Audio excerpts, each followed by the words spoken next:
Bismillahirrahmanirrahim. Əziz izləyicilər, sağlamlıq elə bir görünməz tacdır ki, onu yalnız xəstə yatağında olanlar görə bilər. Heç olubmu ki, canınızda elə bir ağrı olsun, heç bir dərman, heç bir təbib ona çarə tapa bilməsin. Gecələr ağrıdan gözünüzə yuxu getməsin və ya sevdiyiniz bir insanın xəstə yatağında əriməsini çarəsizcə izləyəsiniz. İnsan o anlarda anlayır ki, dünyadakı bütün sərvətlər, məqamlar və pullar bir rahat nəfəs almağın qarşılığında heç nədir. Bəs tibbin aciz qaldığı, ümidlərin tükəndiyi o qaranlıq palatalarda, o soyuq otaqlarda bizi kim xilas edəcək? Biz unuduruq ki, xəstəliyi yaradan Allah onun dərmanını da yaratmışdır. Bugün aləmlərə rəhmət olan Peyğəmbərimizin Allahümmə səlli alə seyyidinə Muhammedin və alə əli seyyidinə Muhammed və elmin şəhəli İmam Əlinin nurlu kəlamları ilə bütün xəstəliklərin kilidini açan o ilahi reçepti öyrənəcəyik. Hansı surə və ayə hüceyrələrimizi yeniləyir? Göz yaşlarınızı silin və qəlbinizi ilahi nura açın. Çünki bugün ya şəfi olan Allahın rəhvət qapılarını birlikdə döyəcəyik. İslamda xəstəliyin fəlsəfəsi. Biz xəstələnəndə dərhal isyar edirik. Niyə mən? Nə günah etmişdim ki, bu dərdi mənə verdin? Lakin İslam fəlsəfəsində xəstəlik heç də həmişə cəza deyil. O bəzən ən böyük mükafatın, günahlardan təmizlənmənin və mənəvi ucalmağın vasitəsidir. Peyğəmbərimiz sallallahu aleyhi və alihi və səlləm xəstə yatağında ağrı çəkən möminlərə bu möhtəşəm müjdəni vermişdir. Bir müsəlmana hər hansı bir yorğunluq, xəstəlik, kədər, üzüntü, hətta ayağına batan bir tikan belə əziyyət verərsə, Allah mütləq bunu onun günahlarının bağışlanmasına vəsilə edər. Ağrı çəkdiyiniz hər saniyə əslində qiyamət günündəki yükünüzün yüngülləşdiyi saniyədir. Cisim xəstələndikcə ruh paklaşır. Bunun ən böyük sübutu Əyyub Peyğəmbərin hekayəsidir. O, dünyanın ən zəngin adamlarından biri idi.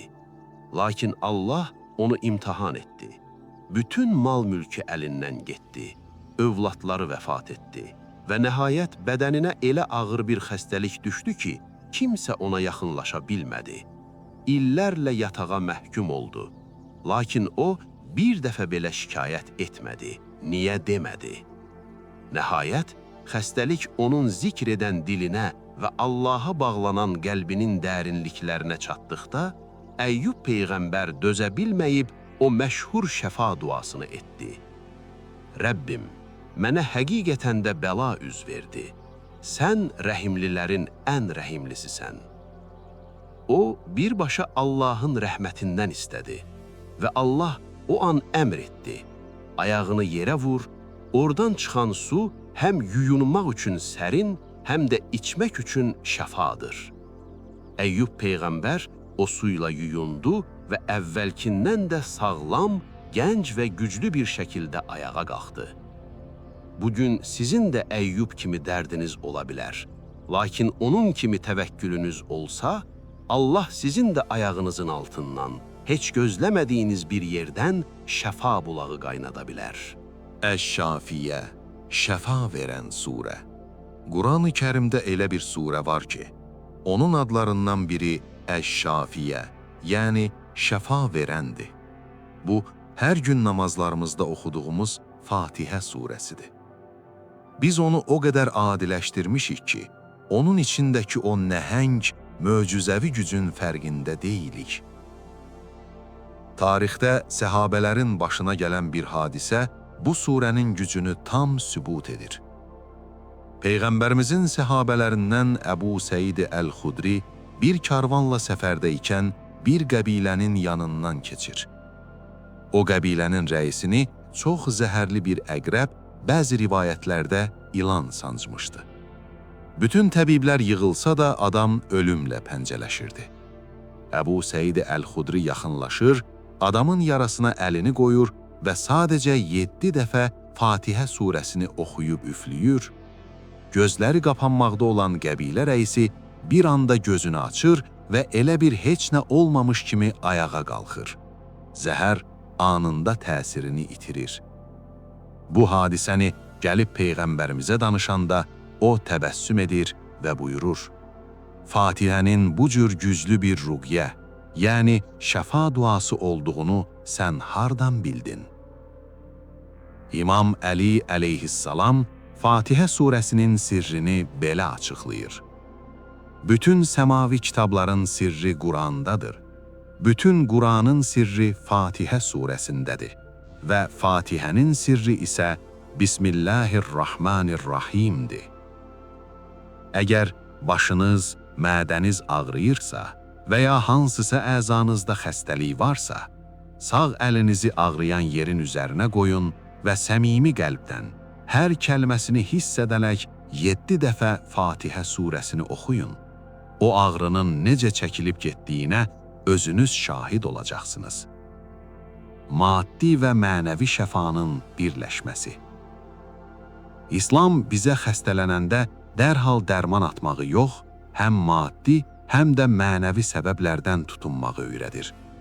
Uca Allah Nəhl surəsinin 69-cu ayəsində arıdan və baldan bəhs edərək buyurur: Onun içində insanlar üçün şəfa vardı.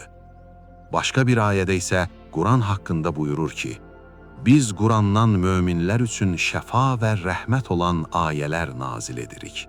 İsra 82. Deməli, 2 növ şəfa var. Cismin üçün bal, ruhum üçün Quran. Həkimə getmək, dərman atmaq peyğəmbərlərin sünnətidir. Lakin dərmanı atarkən şəfa bu dərmandadır deməyin.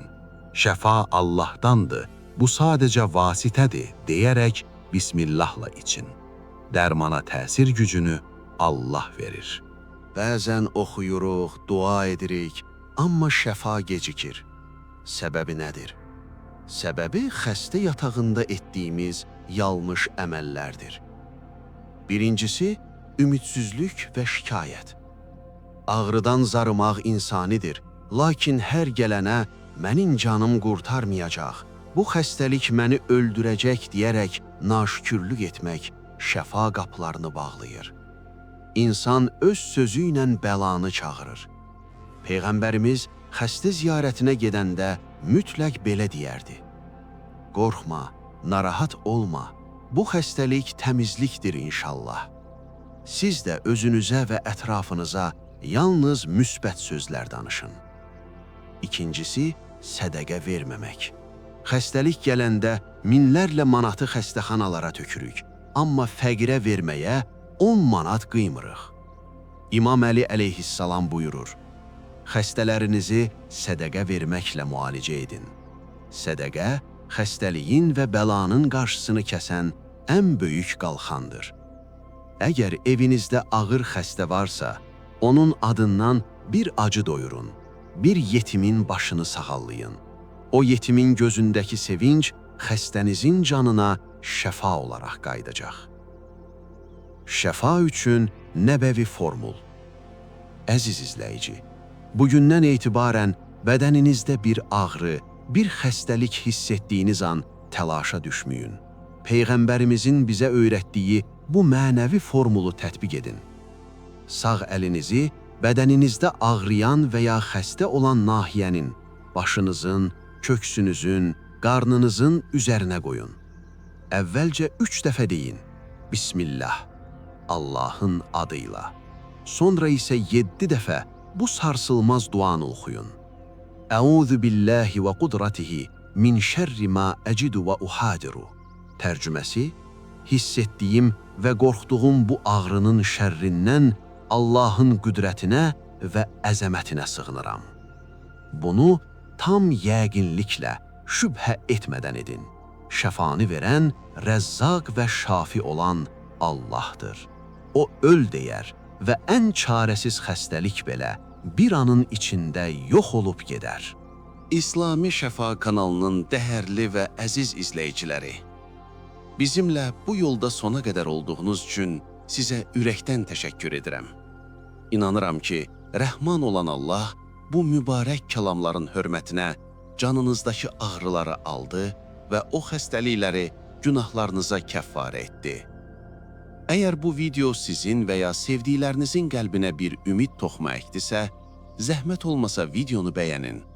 Sizin birgə bəyənməniz, hazırda xəstəxana palatalarında çarəsizcə dərman axtaran, sağalmağa ümidi qalmayan başqa bir xəstənin bu videonu görməsinə və ona ilahi bir məlhəm olmasına vəsilə ola bilər. Bu cür mənəvi şəfa sirlərindən davamlı faydalanmaq və bizim böyük dua ailəmizə qoşulmaq üçün kanalımıza abunə olmağı və bildiriş zəngini açmağı unutmayın. Sizdən kiçik bir xahişim var. İndi rəy bölməsinə enin və əgər özünüz xəstəsinizsə və ya xəstə yaxınınız varsa, onun adını yazıb Allahdan şəfa diləyin və hər oxuyan o tanımadığı din qardaşı və ya bacısı üçün ürəkdən bir amin desin. Çünki mələklər başqası üçün edilən duaya sənə də o qədər şəfa olsun deyərlər. Bədəniniz sağ, qəlbiniz nur, canınız hər zaman afiyyətdə olsun. Şəfa tapmış halda yenidən görüşənədək Allahın himayəsində qalın.